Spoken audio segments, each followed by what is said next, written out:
Go ahead. Yep. After watching tape, critical that we improve in all three phases.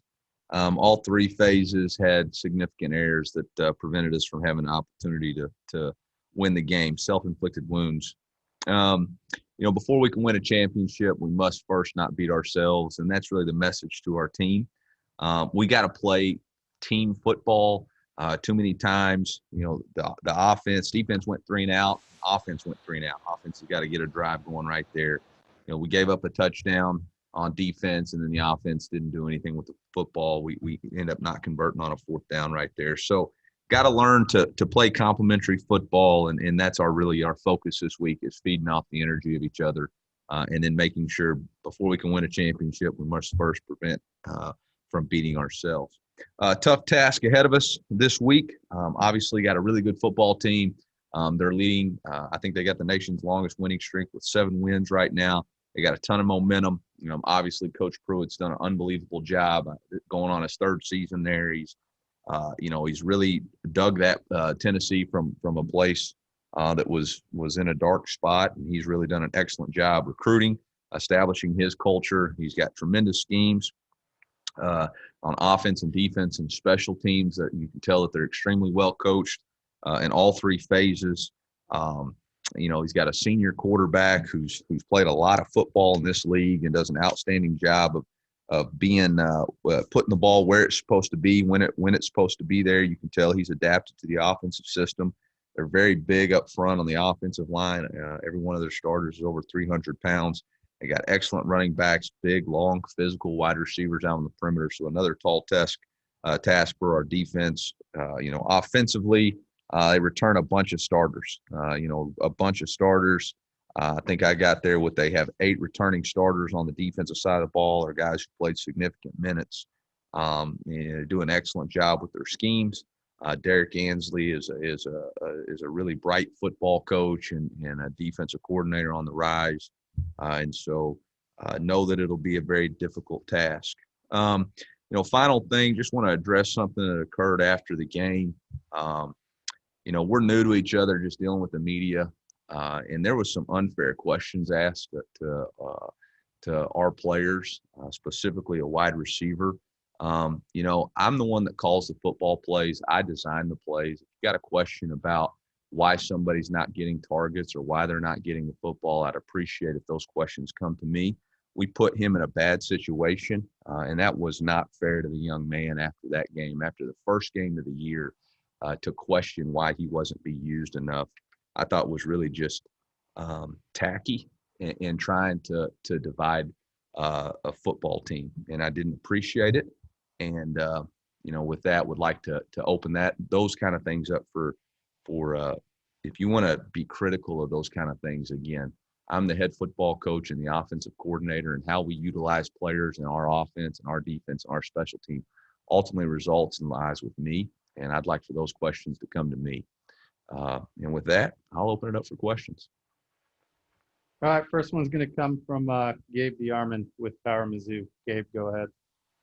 Yeah, Eli, just availability updates. First of all, what's the situation with Jarvis Ware? And then do you anticipate getting anybody back that you didn't have available to you last week? We have had another opt-out. Aubrey Miller is going to opt out of the 2020 season.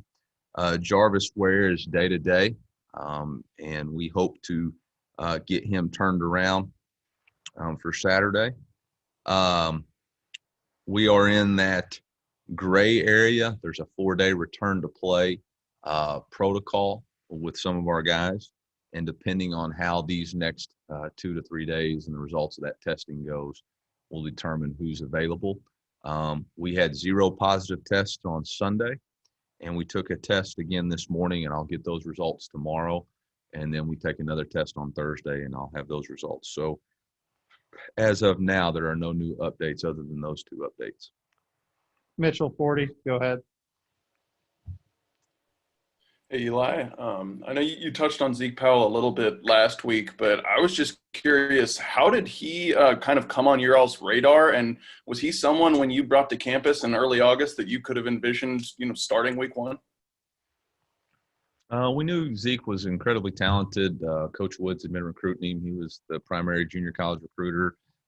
We knew he was a bounce back from South Alabama, and we actually had looked at him in the first signing period, but there was some academic things that we needed to make sure he could correct first before we would have the opportunity to sign him. We knew he was talented. Obviously, we couldn't have foretold the future as far as what happened with Hiron, but we knew we needed some depth at the tackle position. And he's a guy that's been available. Obviously, Bobby Lawrence is a guy that was competing for that position, but had a setback due to things outside of his control.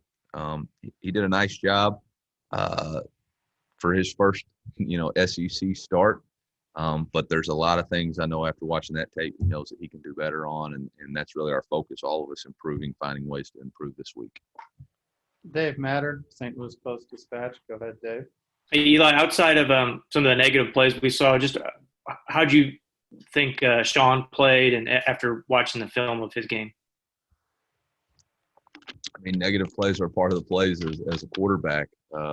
It's the holistic approach. I mean, if you don't throw those, this is a hypothetical, but if you didn't throw those 2 interceptions, you played a good game. You threw those 2 interceptions. So, I thought he showed some toughness. He took some hits in the pocket and stayed in there. But again, I think he had somewhere minus 40, minus 35 yards rushing because of the sacks and negative plays. And those just cannot happen, and those have to get corrected. And those are part of the game. So there's really no, well, if he played good, but I mean, you either played good or you didn't. And right now nobody played well enough to win. So we all got to improve. I didn't coach well enough to win. I didn't call plays well enough to win. And at the quarterback position, we have to improve. Peter Baugh from The Athletic. Peter, go ahead. Yeah, Eli, kind of touching on the quarterbacks like Dave did, do you ultimately want to get to a point where you're playing like one guy the entire game, or are you kind of okay with maybe having multiple guys taking meaningful snaps in a game for like the whole season? I'm comfortable playing multiple guys, meaningful snaps throughout the season. I don't think this is going to be a typical season like we've ever had before. I mean, you look at the news today with the Tennessee Titans and Minnesota Vikings and the COVID stuff, and Notre Dame's had a ton. I mean, we just don't know. Miami-Dade County spiked, I mean, I don't think we have enough data to think that we're going to be able to go through the entire season with one quarterback. And so, I mean, ultimately, I think both guys played well. Both guys competed. Both guys gave us exactly what we expected them to give us, and both guys will get reps moving forward. And then a quick Suichi Serrata from the Kansas City Star. Go ahead, Suichi. Sorry, Peter. Am I good? Okay. Hey, Eli, just wanted to ask about going for it on 4th downs. What's kind of your philosophy or thought process when you go for it? Yeah, if you're too far away to kick a field goal, you got to go for it. And if you're too, if you can pin them back. I mean, it's kind of a gut feel, and it's kind of what it is.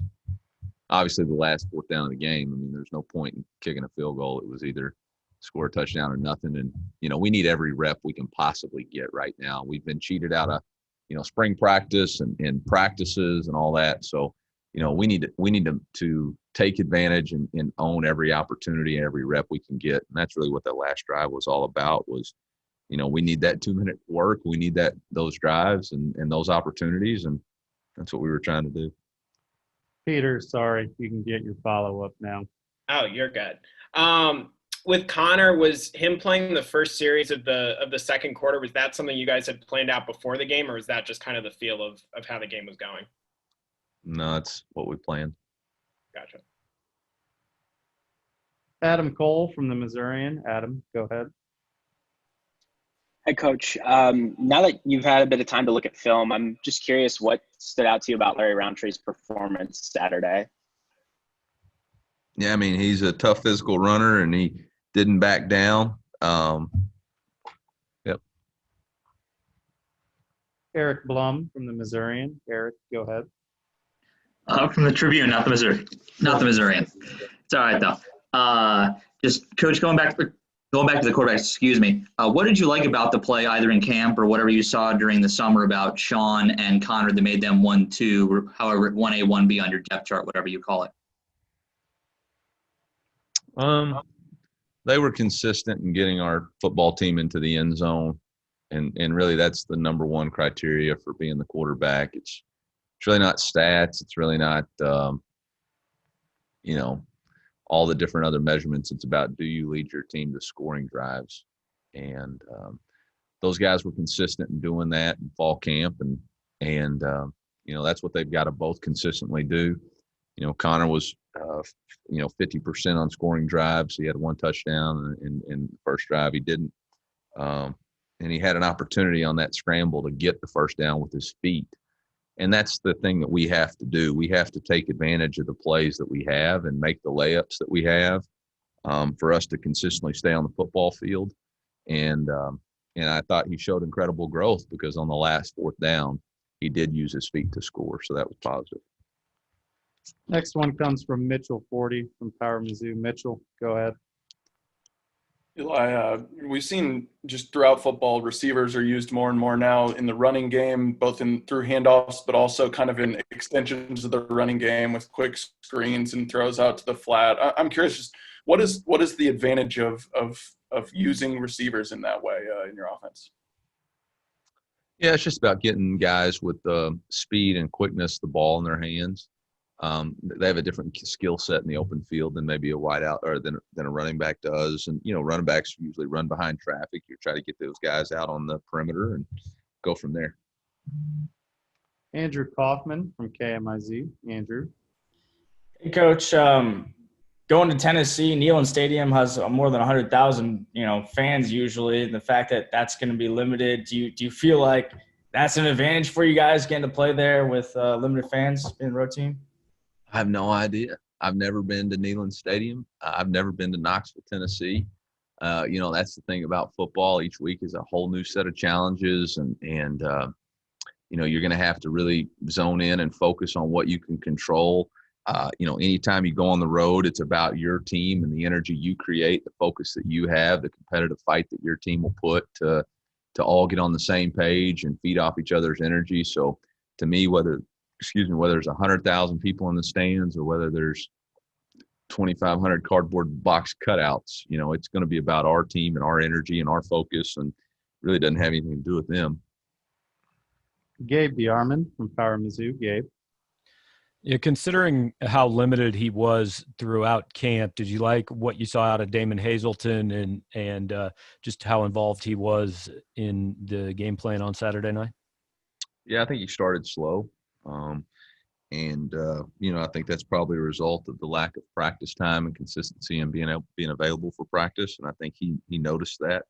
But I thought he had a next play mentality and bounced back and competed hard and gave us an opportunity. I thought he broke several tackles on some under routes. And I thought him and Sean's best rep was down there on the third and 10 late I think it was the third quarter, and they brought an all-out pressure, and both guys were on the same page. So there was definitely things to build on, but just like everybody, there's got to be a lot of improvement. We didn't do enough to win the game at any position, and there's no moral victories. There's no, we fought hard. I mean, that's the expectation. Always compete is the expectation. That's the bare minimum for what we're trying to do here at Mizzou and what we're trying to accomplish. And so, we're not going to be satisfied for just being in the fight. We're here to, compete to win the game.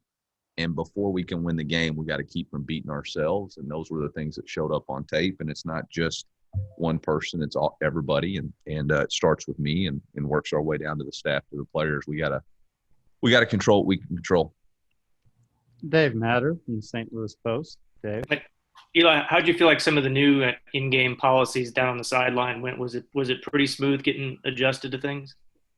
I mean, it's all unique and different, and I don't know how I managed the mask thing. I have no idea if I left it on or took it off. I think as coaches, we're so used to just we're in that moment, engaged in that moment, doing what we need to do to get the play run successfully or coach our guys. So, there's a lot of stuff going on that you're really unaware of. I thought the expansion to the 15-yard line was positive because you can be further down to communicate with your guys. I think for the most part, our staff again, most of it's a blur. I wasn't really looking to see if people had their face masks on, but I thought, I know that Coach, our DFO Lutz and those guys were walking around making sure we had it up. So I appreciated that, but I don't know. It's all new to me. I think more we do it a couple of times. I think we'll notice it more. I think the thing that's the toughest right now to get used to is the consistent testing and the consistent changing that occurs because of the testing, and just the policies that seem to change quite a bit. And it's nobody's fault. It's just the sake of the virus. But it seems like there's always new information and some sort of new nuance that is coming out. Colin O'Brien, go ahead. Hey, Coach, I was just curious. You talked about errors on special teams. Was there something other than the fumble and punt return that stuck out to you? And then kind of going off of that, a couple of your opt-outs have been contributors on special teams. Do you think that'll be an issue at all this season? Numbers there? Again, like the other than the fumble, like there is no other than the fumble. Like you can't fumble a punt return. Like you can't muff a punt. There's only, I think we made them punt 4 times. So if you give it back to them once, there is no other opportunity. But with that being said, our kickoff return, we had a couple of missed assignments and poor jobs on a kickoff return that didn't get out of the 20, which is unacceptable, which is why we fair caught the rest of them. On punt, the first punt of the game, we had a busted assignment. It was just a really good job by Grant to get the ball off. So, there's some issues there. It is what it is as far as the opt-outs and the players. And, we're going to go on with the opportunity to play football this year and represent this great university, and be privileged to have the opportunity to play. And the guys that are here are committed to each other. They've proven that commitment to each other by, again, a second round of testing with 0 positives. And so, we're playing football this year, and the expectation is for us to always put a team out on the field. And so with people leaving, that provides another opportunity for people to play. And it's our job as coaches to get them ready. And we'll do the very best we can to get whoever is available to the game and put a quality product on the field. And that's our jobs. Max Baker from the Columbia Missourian. Max, go ahead. Hey, Coach. I was just wondering if I know stuff is being done to sort of limit contact tracing on like airplanes and just while traveling. And I was wondering if sort of like if you've noticed sort of like a disadvantage or like anything different from last year in terms of your preparation or players' preparation with all the stuff that's being done because of the virus. Yes. Yeah. I mean, we're all at a disadvantage because of the virus. We're all at a disadvantage from the way we interact. Football's a chemistry game. It's a chemistry sport. There's a limited amount of communication and high fives and all the different things that you can do to build chemistry. There was a limited number of opportunities to practice. There was a limited number of opportunities to work out together. I mean, football is a game of consistency and chemistry, and we haven't had those. I do not know what travel is going to bring. I have spoken to a few colleagues around the country who have experienced some very difficult things because of the travel. Anytime you travel on an airplane, the potential for contact tracing is extremely large, which is obviously what's happened with the Tennessee Titans and obviously what happened with Major League Baseball. So that puts a whole new stress. We're having to change the way we do roommates on the road so that we don't have double jeopardy as far as contact tracing from not just home, but also on the road with roommates. Buses, we're having to expand the number of buses that we utilize so that we can try to limit the number of people on each bus to provide more spacing. Again, hats off to the directors of football operations and to all of our administration for helping us. Again, rules change consistently from Friday morning at 6:34 until about Friday night, late Friday night. I was constantly getting updates on contact tracing and where we were at with what occurred with our positive test with a staff member. And, it's just another thing that tries to take your focus off the main thing, which is the football game. like I said earlier, that's not changing. So we have to do a better job of managing the noise and still stay focused on the task at hand, because it's obvious that we're playing football. Phil Pollock, go ahead. Yeah, good afternoon, Coach. I know every year is different, and this one's certainly more unique than others. But can you talk about the type of improvements that you typically see, just from your experience, that you typically see in teams from week 1 to week 2 after they've had a chance to play a game?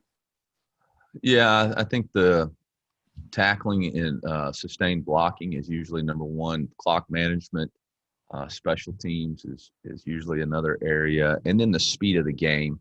Just getting understanding of the speed and what to expect on either side of the ball. You know, there's so many unknowns usually in that week 1, from what new schemes are they going to play to, you know, how do you physically match up? And I think that's usually what shows up, speed of the game, tackling, fundamentals. Ben Arnett from KOMU. Ben. Coach Trajan Jeffcoat out there for the first time in a long time, made some impactful plays. Can you give us shed a little light on how he's worked his way back in with the team, and maybe what lies ahead with him and his potential? Yeah, I mean, Trajan rejoined the team late August, early September. Has done an excellent job.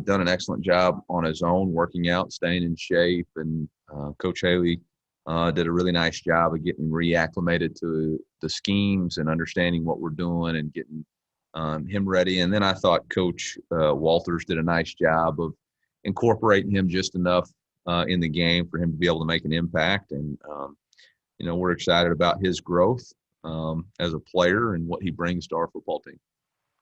Jack Sobel, go ahead. Coach, after getting a chance to go back and watch the tape, what are some good and bad things you saw in terms of offensive execution?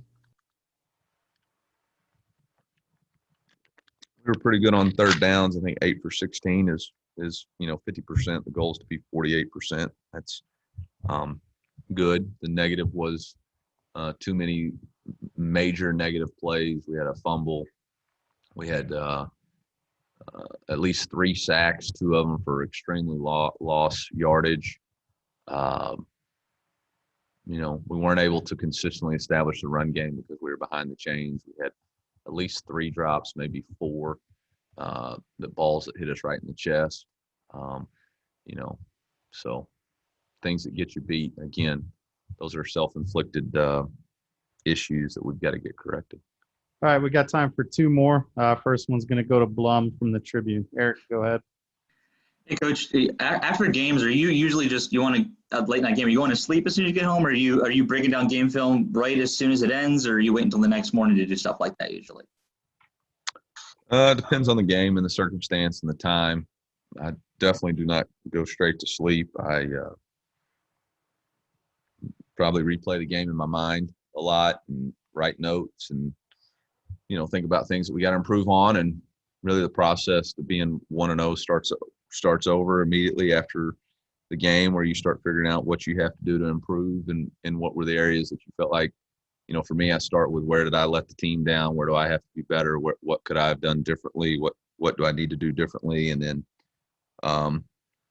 the next morning I get in and watch every phase of the game, every play, write notes, meet with coordinators, meet with the coaches, meet with the players, and go from there.